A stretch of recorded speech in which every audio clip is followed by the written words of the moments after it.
आज का यह वीडियो आप सभी के लिए बहुत ही खास होने वाला है, क्योंकि आज की इस वीडियो में हम लोग करने वाले हैं सिस्टम ऑफ लीनियर इक्वेशन को मैट्रिक्स मेथड से सॉल्व।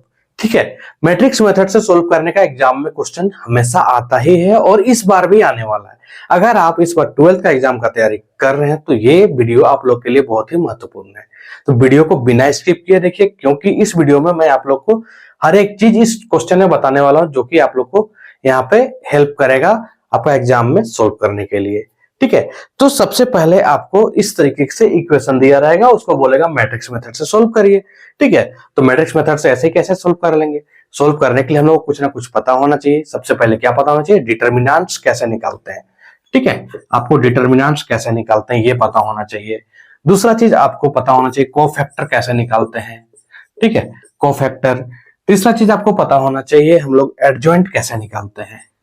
ठीक है, एडजॉइंट ऑफ ए चाहे कुछ भी है वो हम लोग कैसे निकालते हैं।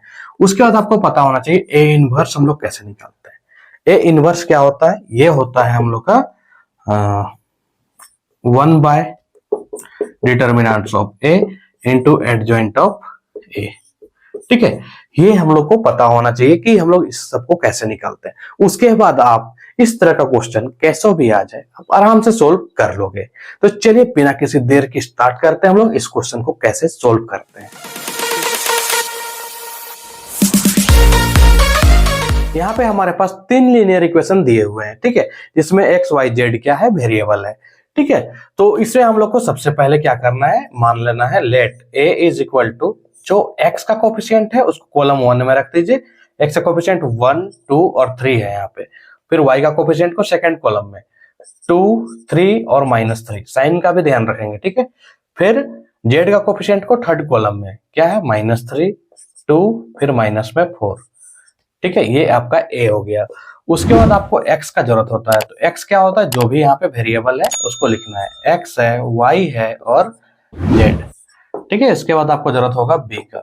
b क्या होता है? जो भी इक्वल के इधर साइड में दिया हुआ है, कोई भी नंबर कांस्टेंट टर्म जो दिया हुआ है उसको हम लोग b बोलेंगे। तो यहाँ पे -4 है, 2 है, 11 है। ठीक है, तो ये हम लोगों ने मान लिया। फिर हम लोग को इसको लिखना है इक्वेशन के फॉर्म में। Let the equation b। Equation क्या हो जाएगा हम लोग का? ax is equal to b। और इसी चीज को हम लोग को निकालना है। और कैसे निकलेगा? x जो है वो निकाला जाता है। x इज इक्वल टू क्या हो जाएगा? a उधर चला जाएगा तो बन जाएगा a इनवर्स और b। ठीक है, x क्या हो जाएगा? a इनवर्स b हो जाएगा। हम लोग को यहां तक लिख लेने के बाद सबसे पहला काम क्या करना है? जो भी a दिया हुआ है उसका डिटर्मिनेंट निकालना है। तो आपको डिटर्मिनेंट निकालने पहले से आता है। ठीक है, तो डिटर्मिनेंट ऑफ a हम लोग निकाल लेते हैं। कैसे निकलेगा पता है आपको? यहाँ जो 1 है 1 लिखिए। ठीक है, उसके बाद ये जो रो में है और जिस कॉलम में उसको छोड़ देना है। 3 इंटू -4 बच रहा है यहाँ पे। 3 इंटू -4 करिए तो माइनस में 12, फिर माइनस का साइन तो लगता ही है। फिर -3 इंटू 2 तो -6 और इस माइनस को क्या कर देगा? वो प्लस। ठीक है, अब यहाँ पे आपका साइन लगेगा माइनस का, ये आपको पता होना चाहिए। देखिए रूल क्या है, यहाँ फर्स्ट वाला प्लस होता है तो फिर माइनस, फिर प्लस, यहाँ पे फिर माइनस, फिर प्लस, फिर माइनस, फिर प्लस, माइनस, प्लस। तो ये रूल आपको पता होना चाहिए। तो शुरू वाला जब हम लोग लिखे तो प्लस में लिखे, बीच वाला जो लिख रहे हैं ये क्या में लिख रहे हैं? माइनस में, फिर आखिरी वाला क्या में रहेगा? प्लस में। ठीक है, तो इस तरीके से हम लोग कर रहे हैं। तो यहाँ पे माइनस डाल दिए, फिर ऊपर में क्या है? 2, तो 2 लिख लेंगे। अब इस कॉलम को छोड़ देंगे, इस रो को छोड़ देंगे। क्या बच गया? 2 इंटू -4 तो माइनस में 8, फिर माइनस लगता है, 3 2 जा क्या हो जाएगा? 6। ठीक है, फिर प्लस डालेंगे, -3 है तो -3 लिखिए। अब उसके बाद ये कॉलम ये रो गया, 2 इंटू -3 तो ये हो जाएगा माइनस में 6, फिर बचेगा माइनस और 3 3 जा 9। ठीक है, चेक कर लीजिए। और -12 प्लस 6 तो 6 हो जाएगा माइनस में, -6 इंटू 1 तो माइनस में 6। फिर यहाँ पे -8 और -6 -14 इंटू -2 तो प्लस में 28। ठीक है, अब यहाँ पे -6 और -9 -15 हो जाएगा। -15 इंटू -3 तो प्लस में 45। ठीक है, अब देखिए इसको मैं माइनस करता हूँ, माइनस प्लस माइनस होगा, 28 -6 तो 22, 22 प्लस 45 दैट इज 67। अब यहाँ पे ध्यान देना है, ये जो डिटर्मिनेंट ऑफ ए आया क्या ये 0 के इक्वल है? नहीं है। 0 के इक्वल नहीं है तो हम लोग को इसके आगे बनाना पड़ेगा। अगर 0 के इक्वल आता तो हम लोग क्या लिख देते हैं यहाँ पे, सिस्टम ऑफ इक्वेशन, इसका मतलब सॉल्यूशन जो है मैट्रिक्स मेथड से हम लोग नहीं निकाल सकते, वो लिख देते। ठीक है, लेकिन अगर इज इक्वल टू 0 नहीं आया तो हम लोग को यहाँ पे क्या लिखना है, हेंस या फिर सिंस ए इज इन्वर्टिबल, क्या लिखना है, invertible, therefore it has unique solution, unique solution, इसका क्या हो जाएगा, हम लोग का यूनिक सॉल्यूशन हो जाएगा। अब यूनिक सॉल्यूशन हो तो जाएगा, अब हम लोग को निकालना क्या है, कोफैक्टर। ठीक है, इससे आगे क्या करेंगे हम लोग, कोफैक्टर निकालेंगे। ठीक है, cofactor of A, cofactor of A कैसे निकलता है ध्यान से देखेंगे। ठीक है, ए यहाँ पे है, इसी का कोफैक्टर निकालना है। ठीक है, तो कैसे निकालना है, जैसे कि आपको यहाँ पे 1 है ये पता है। ठीक है, 1 है तो जिस रो में है उस रो को हटाइए, जिस कॉलम में है उस कॉलम को हटा दीजिए, क्या बच जाएगा हम लोग का, 3 इंटू -4। इसको लिखते जाइए आप ताकि आप लोग कंफ्यूज ना होइए। ठीक है, ये रफ है हम लोग का, मान के चलिए। तो क्या है हम लोग का, 3 इंटू -4 तो -12 हो जाएगा, फिर माइनस डालिए, -3 इंटू 2 तो ये माइनस को क्या कर देगा, +6 हो जाएगा। क्या है, 12 + 6 तो यहाँ पे हो जाएगा माइनस में 6। ठीक है, क्या हो जाएगा आपका, -6। तो यहाँ पे आपको देखना है इस साइन के हिसाब से, यहाँ प्लस है तो साइन में चेंज नहीं करना है, -6 आया है तो -6 लिखिए। अब उसके बाद दूसरा वाला के लिए ये बहुत ही ध्यान से काम करना है। अगर कोफैक्टर निकालने में अगर आप गलती करते हैं तो पूरा का पूरा सिस्टम आपका गलत हो जाएगा। ठीक है, तो कोफैक्टर निकालने में बिल्कुल ध्यान देना है। ये 2 को छोड़ देना, मतलब 2 वाला कॉलम छोड़ देना है, रो को छोड़ देना है। 2 4 जा -8 हो जाएगा, फिर माइनस डालते हैं, 3 2 जा -6, -8 -6 क्या हो जाएगा, -14 हो जाएगा। ठीक है, हम लोग का आया -14 और इस जगह का पोजीशन में क्या साइन लगेगा, माइनस, तो उस माइनस और इस माइनस को क्या हो जाएगा भाई, प्लस हो जाएगा, +14। ठीक है, अब हम लोग का क्या हो जा रहा है, ये -3 के लिए निकालना है, ये कॉलम ये रो गया, 3 2 जा -6 हो गया, फिर माइनस डालिए, 3 3 जा 9, -6 -9 दैट इज -15। ठीक है, साइन फिर से हम लोग को क्या करना है, चेंज करने की आवश्यकता नहीं है, जो आया वही लिख दीजिए, -15। ठीक है, अब यहाँ पे इसके लिए आना है, तो ये वाला जो रो है ये छूट जाएगा, ये कॉलम है ये छूट जाएगा, तो 2 4 जा -8, फिर माइनस डालिए, -3 इंटू -3 तो प्लस में 9, -8 -9 डेट इज -17।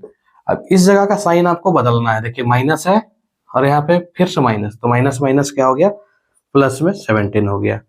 अब उसके बाद फिर से आगे बढ़िए, यहाँ पे 3 है, इसको छोड़ देना है।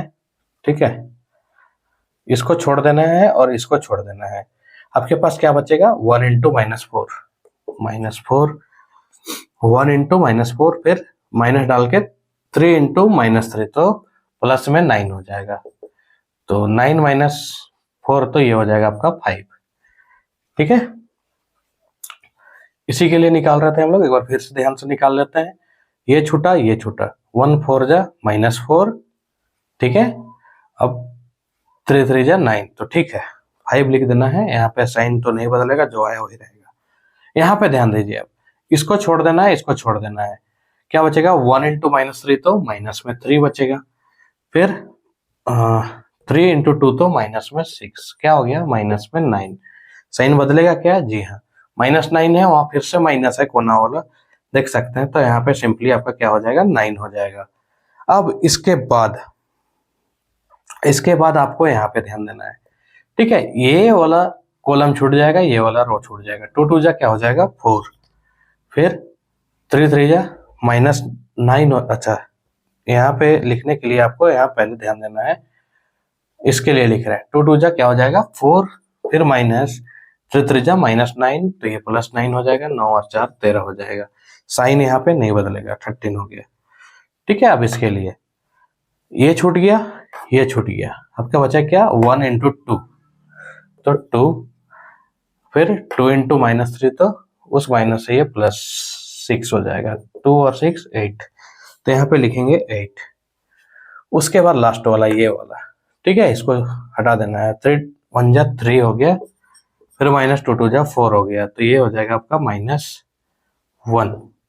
ठीक है, यहाँ पे 8 आया था हम लोग का, और यहाँ पे साइन बदलना है तो यहाँ पे -8 डाल देंगे। फिर यहाँ पे आखिरी में क्या आया हम लोग का -1, तो जो आया उसी को लिख देना है। ये हम लोग का हो गया कोफैक्टर ऑफ ए। हम लोग को चाहिए एडजॉइंट ऑफ ए। क्या चाहिए? Adjoint of A. Adjoint of A क्या होगा? जो यहाँ पे है उसी का ट्रांसपोज। ठीक है, 14 -8 फिर -15 9 फिर -1, इसी का ट्रांसपोज ले लेंगे। ट्रांसपोज लेने का मतलब क्या होता है पता है आप लोग को? जो रो है वो कॉलम बन जाएगा। 6 14 और -15, फिर 17 5 9। उसके बाद यहाँ पे हो जाएगा 13 -8 और -1, 13 -8 और -1। तो ये आपका कोफैक्टर हो गया है। और आपको ये वाला जो चीज है, इसको, ये हम लोग का रफ था तो इसको हम लोग को मिटा देना चाहिए। ठीक है, तो हम लोग का एडजॉइंट आ गया, कोफैक्टर आ गया। अब हम लोग को क्या चाहिए? ए इनवर्स चाहिए। क्या चाहिए? A inverse. तो ए इनवर्स क्या होता है आपको पता है? 1/डिटर्मिनेंट of A into adjoint of A. ठीक है, तो हम लोग का ये कितना हो जाएगा? 1/डिटर्मिनेंट ऑफ ए कितना आया था? 67, तो यहाँ पे 67 लिखिए। और एडजॉइंट ऑफ ए कितना आया? ये वाला। ठीक है, -6 14 -15 फिर 17 5 9 13 -8 और -1। ठीक है, तो ये आपका ए इनवर्स आ गया। ठीक है, ए इनवर्स आ गया। तो अब हम लोग को ए इनवर्स को बी से मल्टीप्लाई करना है। तो हम लोग पहले क्या करते हैं, इतना को पहले उतार लेते हैं कॉपी में। वीडियो को पॉज कर लीजिए और इसको उतार लीजिए कॉपी में। तो ए इनवर्स निकालने के बाद आइए अब हम लोग आगे बढ़ते हैं। आगे क्या करना है? हम लोग का जो इक्वेशन था वो क्या था? x = A inverse B. ठीक है, तो हम लोग को ए इनवर्स बी पहले निकाल लेना है। अच्छा, x क्या है हम लोग का? x को x रहने दीजिए अभी। ए इनवर्स हम लोग निकाल चुके हैं 1/67, और उसके बाद फिर से लिखेंगे क्या? -6 14 -15 17 5 और 9। इधर क्या है? 13 -8 और -1। अब हम लोग के पास बी में क्या है? बी में देखिए -4 है, 2 है, 11 है। ठीक है, इसका काम हो गया है खत्म। तो मैं इसको यहां से इरेज कर देता हूं। ठीक है, अब देखिए यहां से 1/67 रखने दीजिए। अब ये इससे मल्टीप्लाई होगा। ठीक है, ये 3 × 3 है, ये 3 × 1 है। तो जब हम लोग का मल्टीप्लाई होगा, ठीक है, तो कैसे मल्टीप्लाई होगा? ये दोनों हट जाएगा हम लोग का, बचेगा क्या? 3 × 1। क्या बचेगा हम लोग का? 3 × 1। ये 3 और 3 कैंसल आउट हो जाएगा। तो यहाँ पे जो हम लोग का नया मैट्रिक्स आएगा वो हो जाएगा हम लोग का 3 × 1 का। अब कैसे मल्टीप्लाई होता है ध्यान से देखिएगा। यहाँ पे ये प्रत्येक, जैसे ये एक बार ध्यान से आप देख लीजिए, -6 × -4 करेंगे तो प्लस में 24 हो जाएगा। ठीक है, अब उसके बाद यहाँ जो 17 आया उसको इससे मल्टीप्लाई करना है। 17 2 जा 34, और दोनों में प्लस है इसलिए +34 लगा दीजिए। फिर 13 × 11, 13 10 जा 130 और फिर से 13, तो ये हो जाएगा 144, सॉरी 143। ठीक है, 13 × 11 दैट इज 143।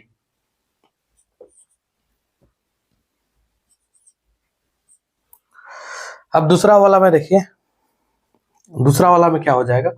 14 × -4, इस 14 को इस -4 से मल्टीप्लाई करना है। तो ये हो जाएगा आपका -56। ठीक है, फिर 5 × 2, तो ये हो जाएगा आपका +10। फिर -8 × 11 दैट इज -88। ठीक है, फिर -15 × -4, तो ये हो जाएगा आपका 60। फिर 9 × 2 तो +18। फिर -1 × 11 तो -11। ठीक है, 1/67 लिखिए। अब यहाँ पे ध्यान दीजिए, ये क्या हो रहा है? सबको ऐड करेंगे। ठीक है, क्या हो जाएगा? 4 4 8 और 3 11 का 1 लिख लेते हैं। 4 3 7, 7 और 2 9 और 1 था 10, तो ये हो गया 0। फिर 1 और 1 201 हो गया। उसके बाद अगर आप यहाँ पे और 6 14 का 4 हो जाएगा तो हम लोग का हाथ में 1 है, ठीक है। 8 और 4 12, ठीक है, और हाथ में 1 था वो हो जाएगा 13, तो यहाँ पे 134 होगा, ठीक है। यही मिस्टेक कर रहे थे हम लोग।